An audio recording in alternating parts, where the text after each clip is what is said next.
is up, programs? This is Chris Hacker, your co-host here on The Grid and on the Oblivion Bar podcast. Joining me, what is that, Aaron? What do you got there? What's that? Is that an MTV shirt you got on right there? It is. It's my summer version of MTV. Looks a little tie-dye. Looks a little like palm trees. Like I'm wearing. So I don't know if you can see it here. I'm gonna show you. Aaron, show me his outfit. Oh, he's got the what do you call this? Like plaid on plaid going on right now? I don't even know. It's like a I don't even know. What is that sequence? It's like, I don't know. Just I like it. Yeah. I feel fashionable. You look like a dad that's on spring break in Panama City that's on MTV in 1993. Yeah, I need like a white canvas, like what do you call this hat? Like the sun hats. Yep. I need a little bit of a sunblock on my nose. Like the Pauly Shore sort of like heavy coat. Now, these people, I don't know if anybody in our audience is old enough to know. Let's catch them up. Pauly Shore. Yeah. Excellent. All right. I don't know any other clips. Welcome, everybody. Episode 160 of The Grid. Ooh. This will go on the normal feed, Aaron. So for all the muggles. This is for all the freeloaders. They get this one for free. So come to the dark side. Come to The Grid. Hopefully this is a nice preview for what we offer our supporters, who we also call our programs, because it is The Grid, after all. Tron reference.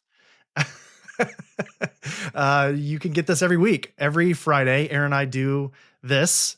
Unfortunately, Aaron has figured out how to alter his voice on his end. So, and I can't stop it. There's nothing I can do, everybody. And if he does it on the real show, I will have a conniption fit. But he knows he can do it here on The Grid because it's a fucking wild west over here. I won't do it anymore. That's okay. You can do it. No, we got to do it. We got to be on our best behavior. This is going to the real world. Real world. Yeah, Oblivion Bar. This is basically like every 10 episodes is like Tron Ares, because if you don't know the trailer for Tron Ares, The Grid actually crosses over finally into the real world. So every 10 episodes of The Grid is basically like Tron Ares. We get a little sneak peek into the real world, and we're like, nope. Oh my God. So back to biodigital jazz, man. So later we're going to talk a little bit about Thunderbolts. But I will say this.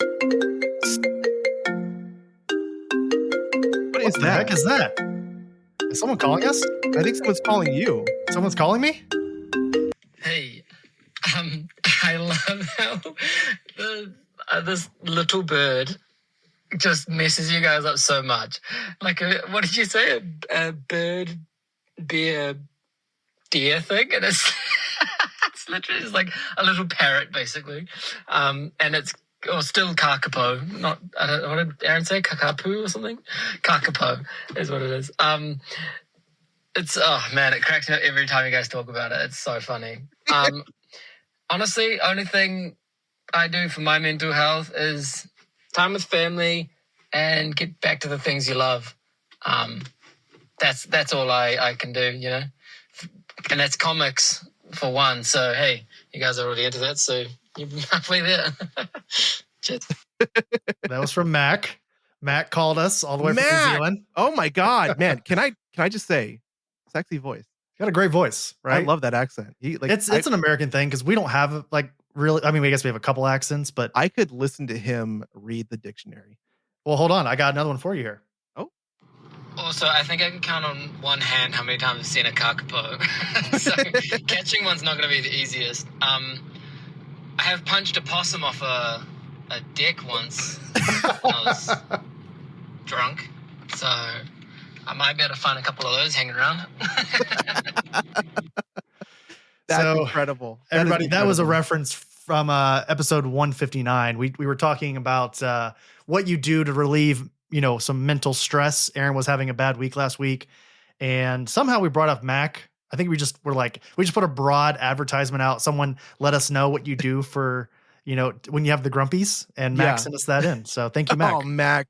I love that guy. I love him even more now because I know how sexy his voice is. Aaron, you were talking though. I apologize. Mac rudely interrupted you while you were speaking, and I apologize for him. That's like somebody's phone going off in a movie theater. It's disruptive. No, I appreciate hearing from Mac. Anytime is fine. He can interrupt me all day long. But yeah, so we're gonna talk about. I got to go see Thunderbolts early. Lucky. Yes. And the trailer, one of the trailers that played beforehand, was the Tron Ares trailer, which we've seen, but to see it on a big screen, amazing. I cannot wait. What's that Nine Inch Nails sound like in IMAX? It's this is gonna be a weird reference. It's tub dumping. What? Tub dumping.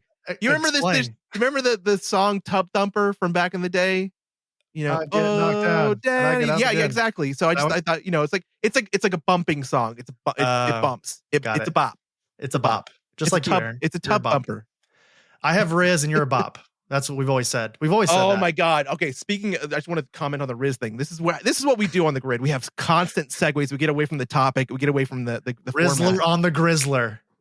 So somebody sent me a meme on Easter, and it was a picture of a cool like looking Jesus, and it says he has risen.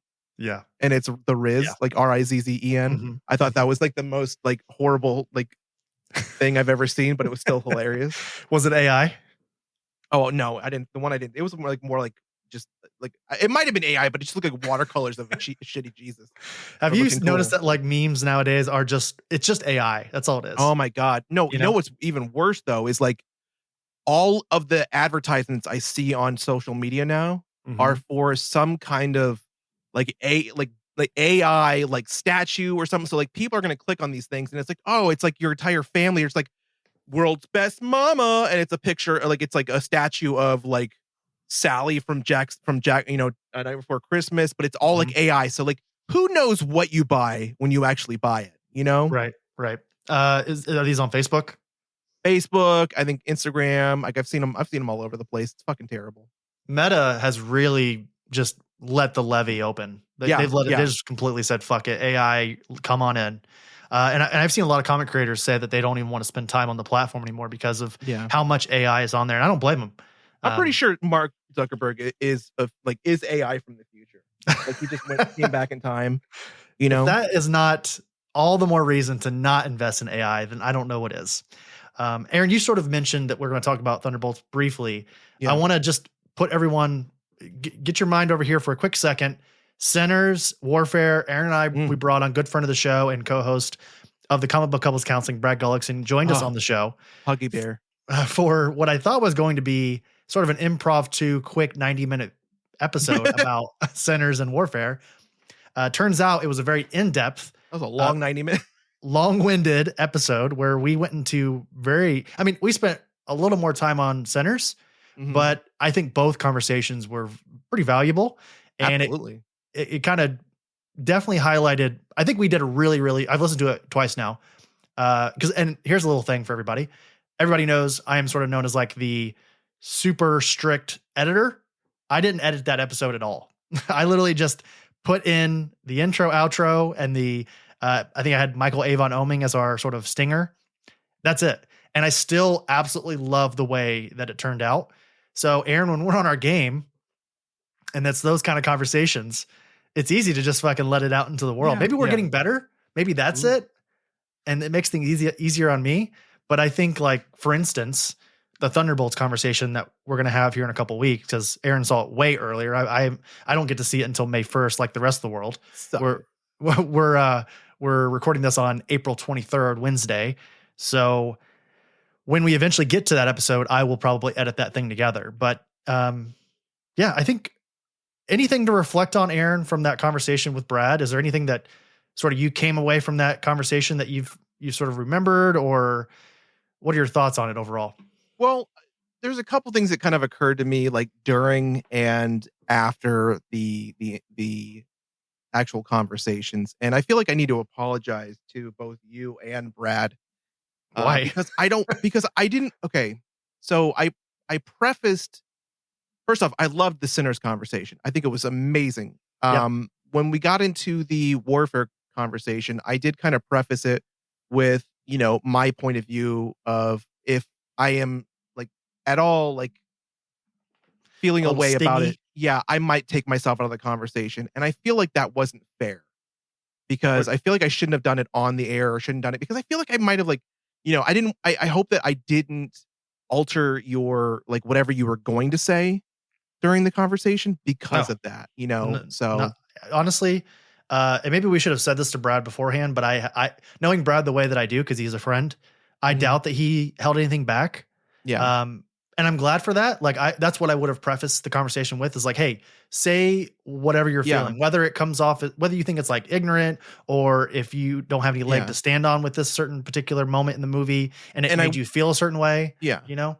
And I wish that I had said that like during that, like just to preface like what I was going to say, because I do not like the fact that I could have potentially um what's the word? Like influence the conversation in any specific way I or don't think like you did. stifled anybody's like opinion. Good. Cause like Oh, I'm still gonna probably send an apology to Brad just because like for me, like that's not something that I want to do. I don't ever want my personal feelings to stop somebody from opening up about something that they're passionate about. You know what I mean? yeah. Oh, absolutely. I mean, I definitely understand the impulse, but I can tell you firsthand as the, other person in the chair, I didn't get that Yeah. from you at all. I don't think Okay. Brad, based on the conversation and listening to it again and just being there, I think that everyone in that conversation said what they wanted to say. If anything, I was being sort of the baity dickhead by often trying to make it into a political conversation because I believe the only reason why we got into Afghanistan was for political reasons. It was for no other. We just wanted oil and to spread democracy into a country that didn't want our help. But that's my thoughts. And, you know, again, as I said in the conversation, I'm really happy that you were able to have a productive conversation about that. I know it probably wasn't easy to not only see all that again in film, but because it is for everyone who hasn't seen Warfare, it is an extremely realistic rendition of what it's like to be in theater, especially in Iraq in 2006. And Aaron has done that a couple times. I don't have any frame of reference. I have like a very loose idea of what it was like because I was around people who were there, but also I was in the military and my entire 4 years in, all you do is prep to eventually go over and do that thing. Luckily for me, I never had to.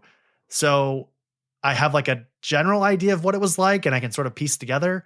But, I think it was a great conversation, both Warfare and Sinners. So any reservation on the 2 5s that you gave? Are you still happy with the 2 5s? I am still so happy with it. First fives in Aaron's For Oblivion Bar history. ever. And there was two in one day, which is unheard of. Here's the one thing that I do want to talk about real quick about Yeah. Sinners that I found out recently. So there's been apparently a huge surge in moviegoers going to go see Sinners.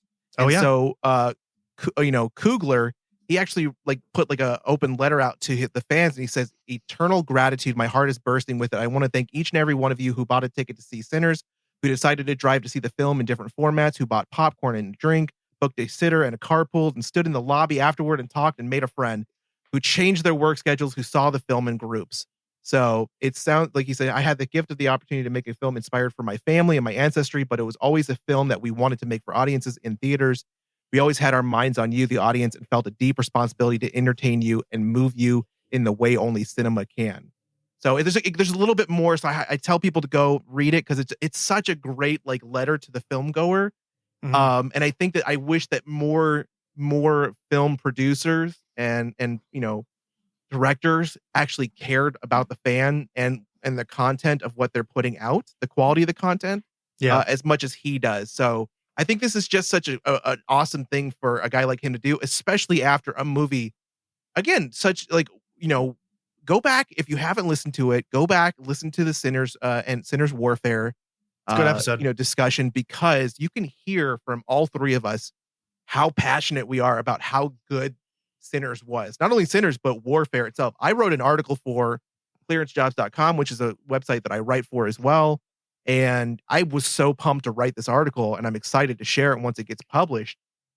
Just because I really am excited to know that, like, again, Ray Mendoza was there, went through everything that he went through, and was able to open up about it. And the reason that he made the film to be a bridge between family members. And I just, again, both these films are made for the right reasons, and they're incredibly well done.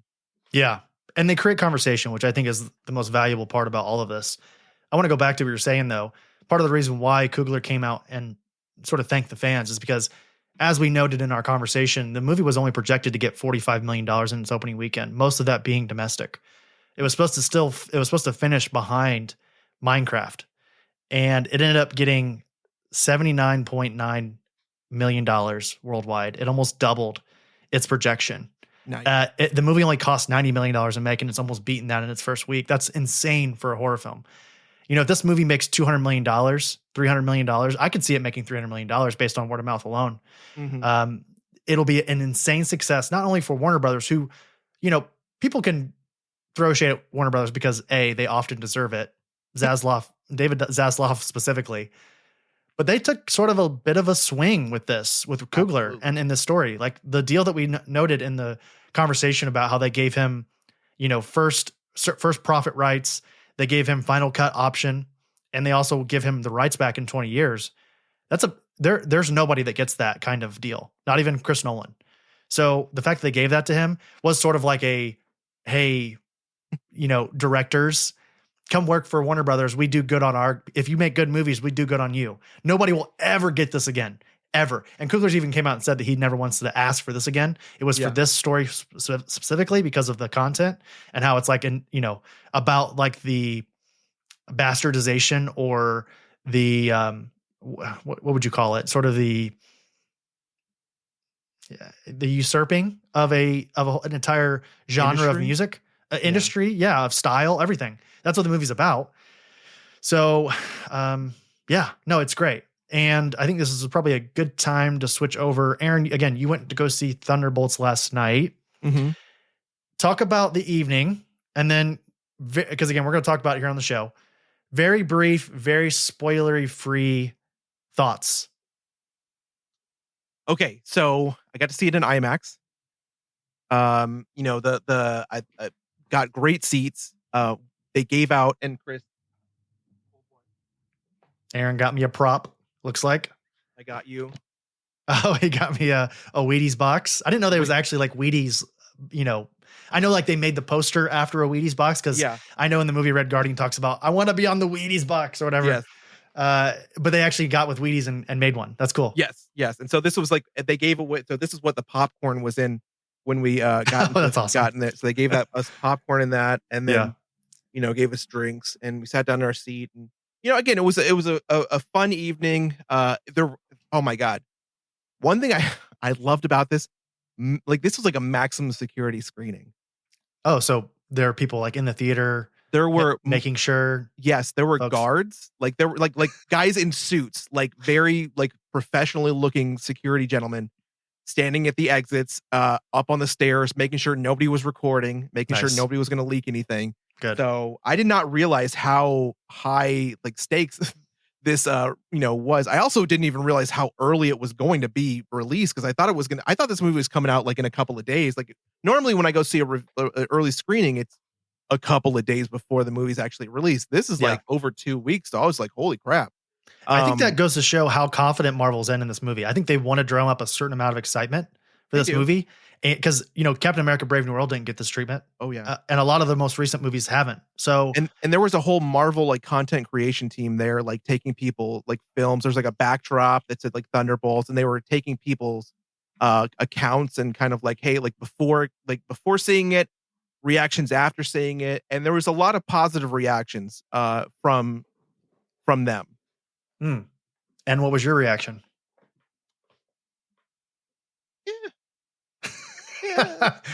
Is that it was I don't want to give too much of my because it was pretty good. It was pretty good. It was fine. Okay. All right. Do you want to see it again before we do our review, or are you cool with just this one viewing? I'm cool. You cool with this? Yeah, I'm cool. 2 credit scenes, correct? Yes. So mid credit and post credit. Yes. How were those? Mid credit. Trying to think of what the actual mid credit wasn't. I don't think the mid credit was very much. I'm actually blanking on what the mid. Was it shawarma? No. But the post credit is will fucking like Okay, remember we had the conversation about the kids from Sonic the Hedgehog 3? Yeah. Let's And go. let's fucking go. That was me at the post-credit scene. Was the But I crowd didn't going do wild it. too? Oh fuck yeah, dude. Oh yeah. Like it's there. It is hard to hold back what you see from the the excitement that you get from the post-credit scene. Is it Yellen Malova doing a swimsuit shoot No. with Red Guardian? No. No. All right. I will say this, Red Guardian was my absolute favorite part of this entire movie. Like he stole That makes the show. sense. Yeah. Okay. All right. I want just a Red Guardian movie. Gosh, I'm trying to think of questions to ask that are like spoilery free. Benign questions that you can ask about this movie. Better than Captain America: Brave New World. Yeah. Okay. Yeah. Better than Captain America: Brave New World. I've heard I'm people trying- say that this is the best Marvel movie that's been out in a couple years. I've heard people say that, like, again, there was a lot of positive reactions from this. And I will say, like, I enjoyed a lot of the subtext to this movie. I really did. I enjoyed like what they were trying to say. And it was a very, very well written movie. I just, Sure. I can't go into it too much without ruining it. Yeah. That's cool. The director is Jake Schreifer, who directed Robot and Frank, Paper Towns. He also directed Beef over on Netflix. If you watch that one, So he's okay. So mostly known for music videos, though. but so you have a guy who's really good at putting emotional context, into a film, and that's what you're going to get here. Gotcha. Okay. All right. Okay. I'm still excited. Yeah. I'm gonna go see it. I'm seeing it in Dolby on May 1st. So yeah. Okay. All right. I'm trying to think if there's anything else before we move on to the next one, because I feel like this is gonna be a pretty interesting conversation. No, everybody just be on the lookout for that conversation in a couple weeks. We'll do a full review. When you go to see the movie, are you going to get any of the popcorn buckets? Depends on what AMC has. Here, let me ask you this. Here's a spoiler-free question. Is it good enough to invest in a popcorn bucket? From the popcorn buckets I've seen, no. Okay. Is there any of them that you like? Like there's like the giant asterisk one. There's I do the like Red I do like Guardian head. the limo, the red limo. Yeah. I That's would Regal, get- I think. I would get the red Guardian limo. Okay. All right. So Have you seen if you the Red Guardian commercials for his limo? commercial for yeah. That show up in the movie? What is it? Saving you from boring evening. The commercial is not in the movie. Okay. All right. So if you go to Regal and you see that popcorn bucket, get it for me because I will. All right. Moving on. Predator Badlands, Aaron. Got our first trailer today, again, April 23rd. You've been very excited for this. I think you even may have slightly mentioned this as one of your most anticipated for the year. Yeah. This is, of course, the follow-up to Prey. Same director. I'm spacing his name right now. I'll look it up. But we watched this trailer right before we started recording here. What were your thoughts during it? So I don't understand it immediately. Maybe they'll release more connections, but how is this the follow-up to Prey? I mean, obviously it's a follow-up because it's the next movie that's releasing. Dan Trachtenberg. But this is not like, it doesn't look like it has any connections to, Prey. Right. Yeah. Because obviously Prey takes place in I want to say it's like the 1800s. Yes. So and this takes place in the far future. Yes. Well, not far future. Actually, I've heard that it's like near future-ish.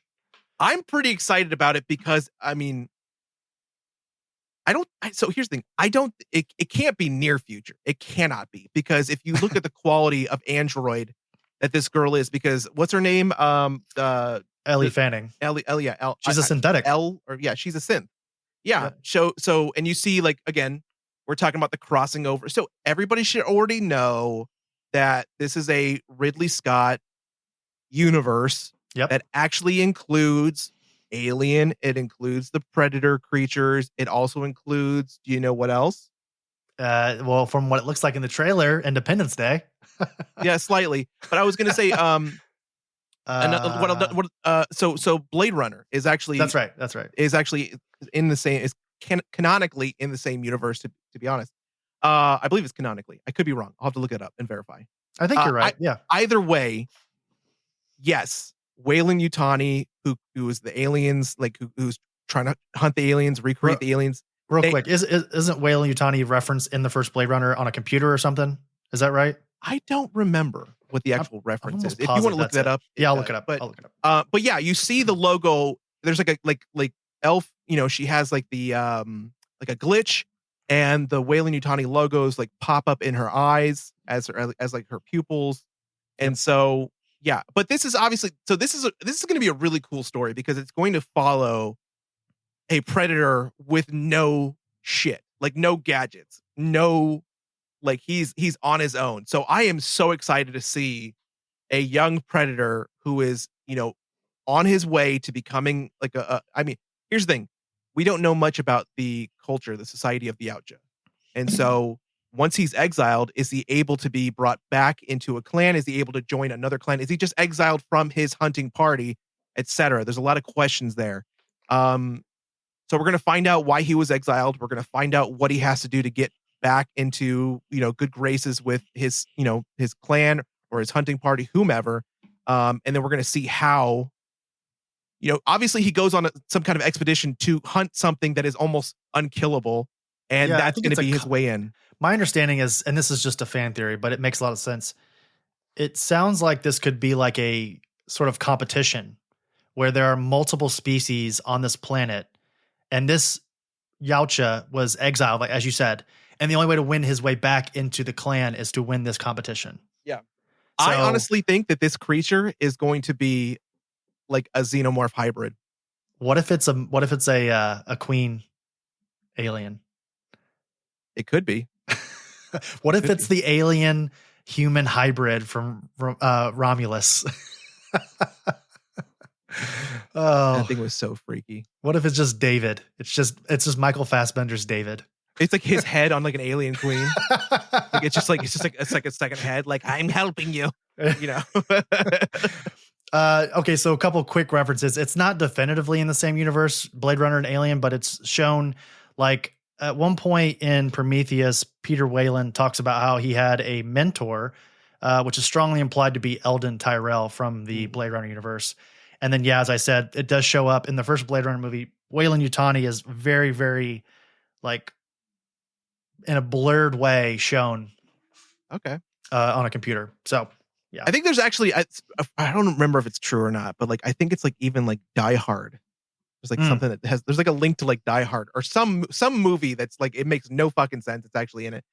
But either way, I am excited for this movie. I'm hoping that we don't get garbage CGI. We got a practical Yautja here. Yeah. That's really cool. I love like obviously that last scene where he yells or she yells, whatever it is. That's CGI in the mouth part, but everything else, and you can tell it's all in camera, which I love. I will totally, and I'm not saying it looks bad, but I will always suspend belief for practical in camera shit.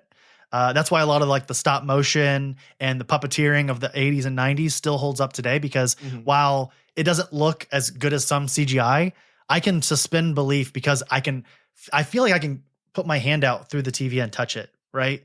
Whereas like you watch a lot of like late 90s, early 2000s movies where CGI starts to sort of, it's not good enough yet.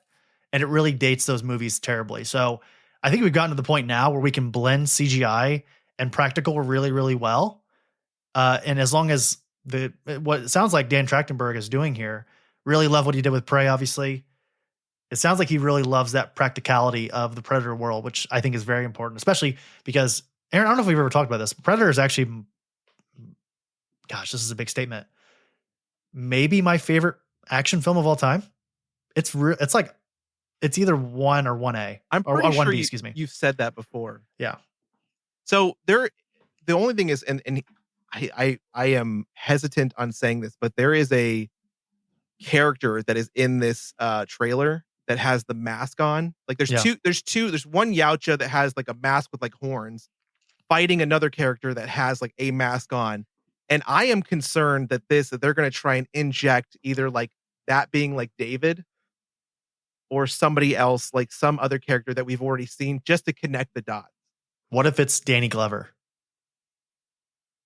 What if it's Donald Glover? What if it's Donald and Danny Glover hybrid on top of a xenomorph body? That would be pretty interesting. Yeah. And he has Bill Pack. Well, never mind. That was going to be bad. Never mind. Bill Paxton. Bill Paxton passed away. I was going to say it's going to have Bill Paxton's head on a spike, Game but that's over, not man. nice. Game over, man. Game over. It has Gary Busey's head on a spike. There we go. Okay. Buttered moving on. sausage. Get butter, what you doing to my face? Buttered sausage. Butter sausage. Look up that meme, everybody, or video, whatever it's called. Before there was even AI deepfakes, that it was just Busey doing weird shit. Aaron, we did have Star Wars Celebration this past weekend in Japan. Do you want to talk about it? No pressure if you don't. I don't need to. I mean, I've what is Celebration? What It's like their D23 Hall H. It's just Star Wars on their bullshit, selling $400 lightsabers in a random city while also showing off trailers and then announcing stuff. So I'm looking up their announcements because, to be honest, I sent you a link there in Discord that has like a complete rundown if you want to look at that. It sent like a 404 or 403 error. Okay. So unfortunately, I'll tell you what, I'll just speed run through some of these. You just tell me if anything sounds interesting. Okay. Star Wars Celebration Ahsoka panel featured the first look at Rory McCann's Baylan Skoll.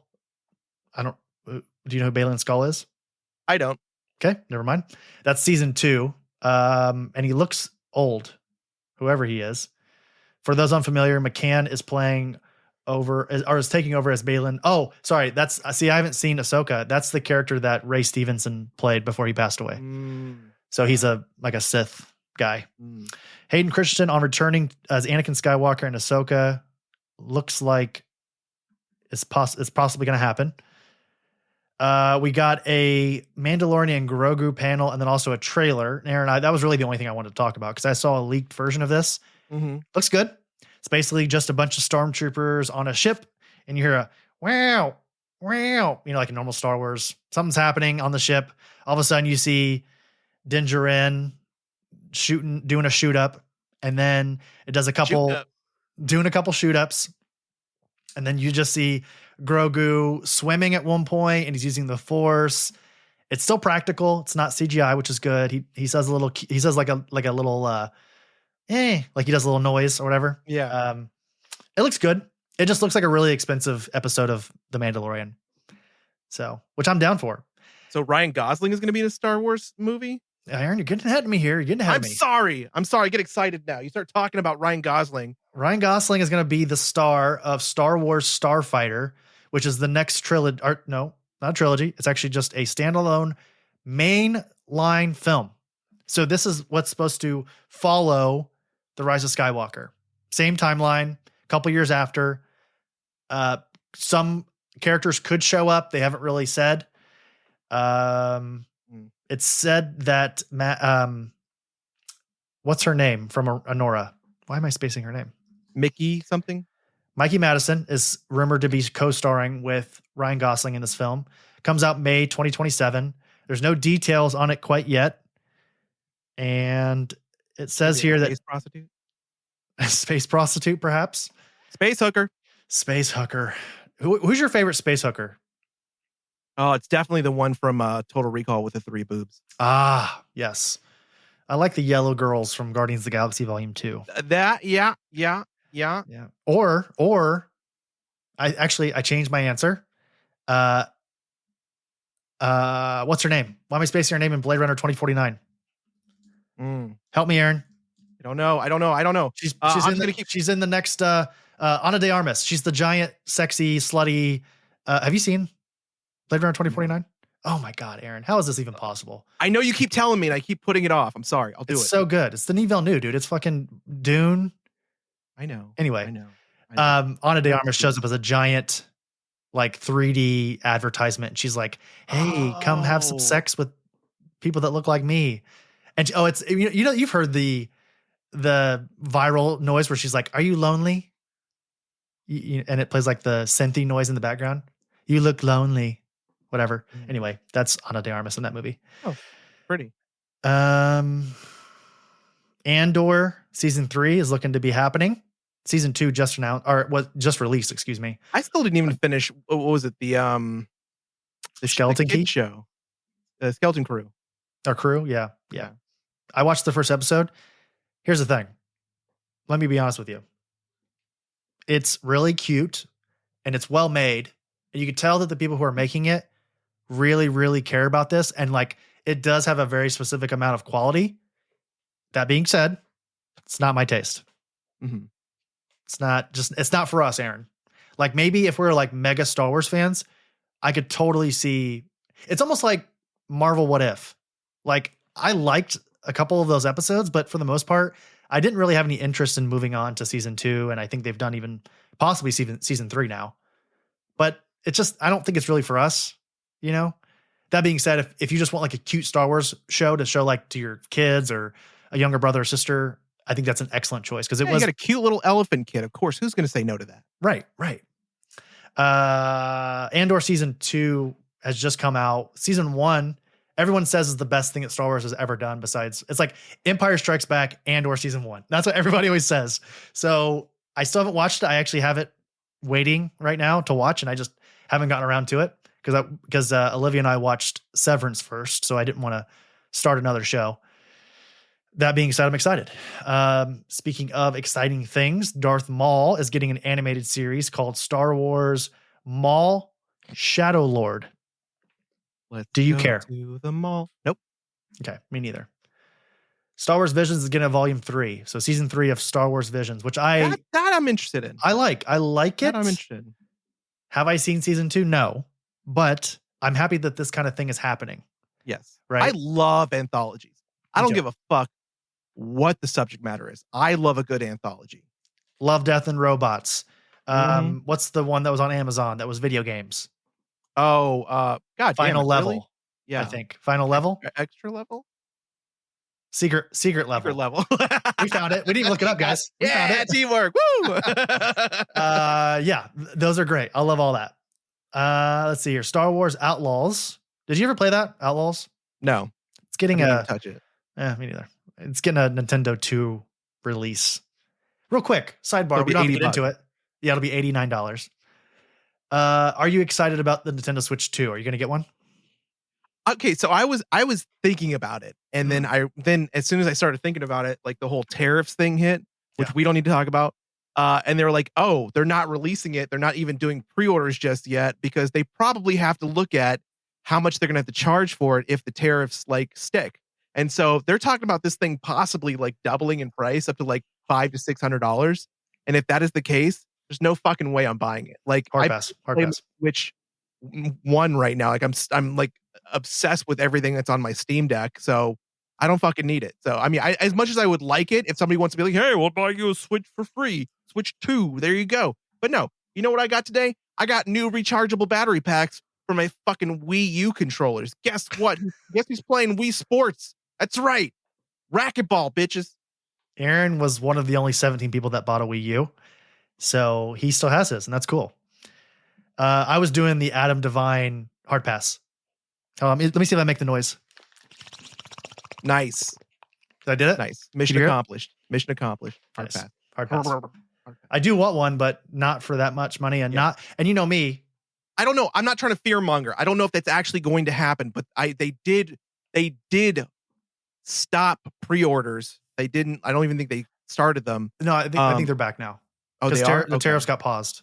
So, because I think Trump put a pause on electronic, like phones and shit. Pre-orders begin tomorrow. There you go. Don't care. At launch, the price for the Nintendo Switch in the US will remain as announced on April 2nd for $449.99. And the Nintendo Switch 2 plus Mario Kart World Bundle will remain as announced at $49.99. Hey, that sounds smart. I just can't get. I mean, I've seen people defend it, and I guess it kind of makes sense, but I just cannot justify paying. I already don't like paying $60 for a PlayStation 5 game now. Yeah. You know what I mean? Like, I get it, inflation and all that, and like you don't necessarily need physical media anymore. But yeah, no, I'm not doing it. If I'm gonna buy a Nintendo Switch 2, I'm going to get the physical version. And then I'm also, but the thing is, if that's my option, if I'm going to get the physical version, it's going to cost me $80 to $90 or $120 for Mario games. Then no, I'm not doing it. No way. I am honestly just going to wait till they like start, like, first off, never buy the first version of anything. Correct. Second, wait till it's used. Right. Yeah. Just wait till somebody goes out, spends their entire paycheck on one, and then get on Facebook Marketplace and wait till somebody sells it for $80. Yeah, exactly. I'm like Jeffrey Dean Morgan and Walking Dead. Where's Rick? Don't care. Where's Rick? Don't care. And Rick in this situation is a discount on this. Yeah. This electronic. That seems to be it. Honestly, I think that's Yeah. it from Star Wars Celebration. I mean, it's a couple things like action Yeah. figures and blah, blah, blah. But I mean, let us know if as usual, we'd like to know what you guys think. Right. Let us know if we're not giving Star Wars its due. Obviously, we know Star Wars fans are some of the most ravenous on the planet and in the galaxy, and in the galaxy that's far, far away. So no one hates Star Wars more than Star Wars fans. Yeah.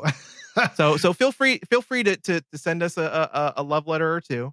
I'm not here's the thing. I'm not about adding on to the pile of toxic fandom that is Star Wars. They are known as like the toxic fandom.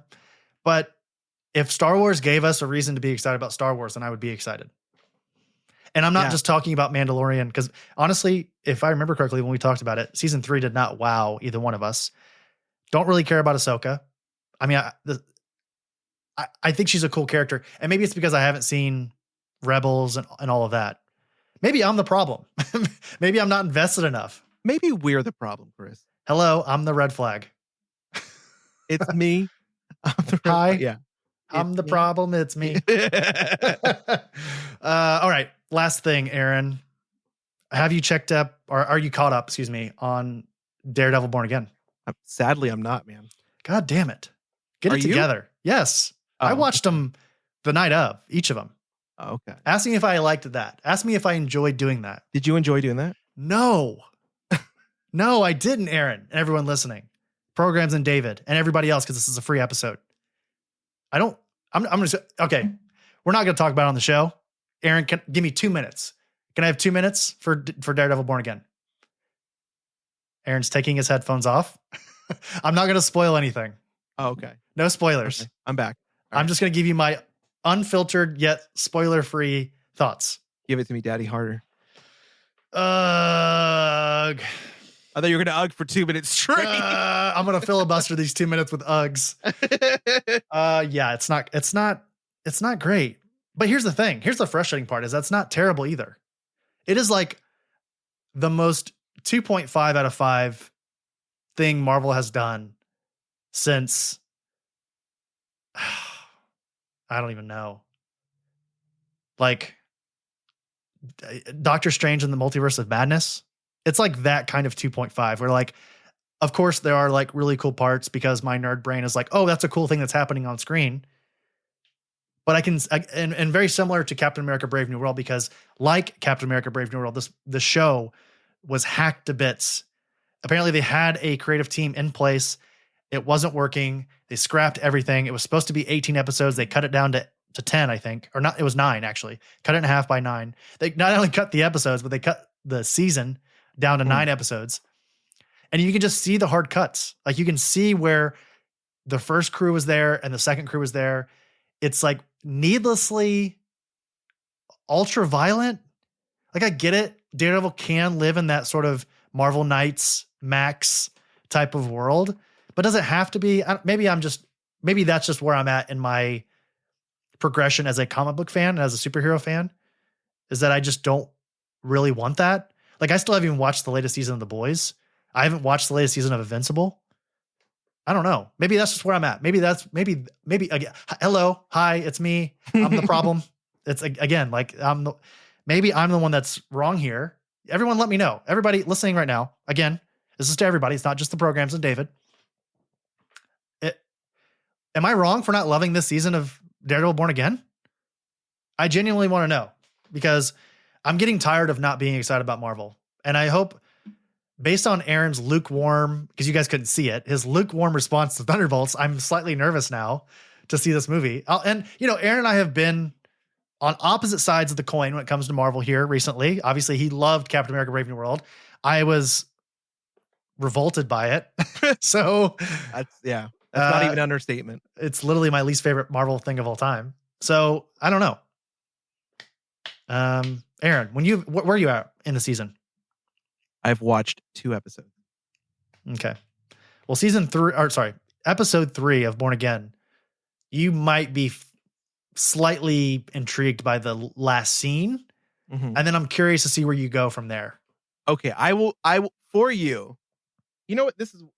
Where's my notepad? I want to make a list. Somebody give me my notepad. Where's my notepad? Bring me my fucking notepad because I need to make a list of the things that you need me to watch immediately. Blade Runner 2049 first. Yes. Daredevil Born Again. Yes. The Studio Yes. on Apple TV Plus. That should actually, put The Studio number 1 because that's only 3 episodes and they're all immaculate. The Studio. Everyone at home, make a note. Runner The Studio, 2049. Blade Runner 2049. If you, for some reason, haven't watched it. Yep. If you have some time, Daredevil Born Again. You're looking to fill a little space. And then if you want something that's really good, but we're never going to get more of it, the franchise on HBO.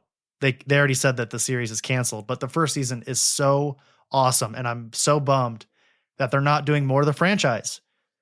And it sort of speaks on my problems with Daredevil Born Again. It plays with a lot of those tropes of like big studio superhero IP films and what it's like to be behind the scenes of making that kind of stuff. So, yeah. Okay. Aaron, I think we're near the end. Is there anything else? Should we do a little teaser of upcoming episodes? Yeah, Okay. absolutely. We should. We have the same day that this is releasing to the public, we have a conversation with Ari Chung coming out on the normal feed as a bonus interview.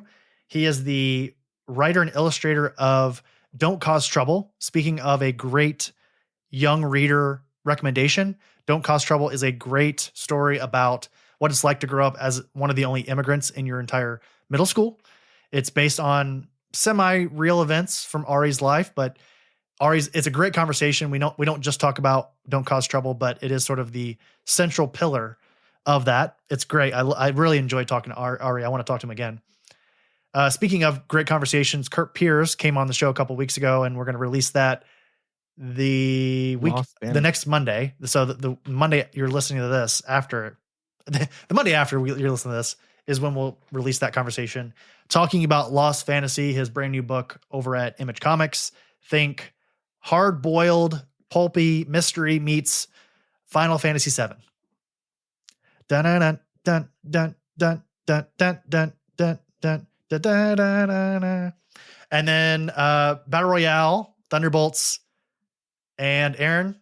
Last thing we'll tease, but it hasn't happened yet, so don't hold us to it. Might be talking to Robert Kirkman and Ryan Otley here on the show. Ooh. About Battle Beast #1, their brand new Invincible series.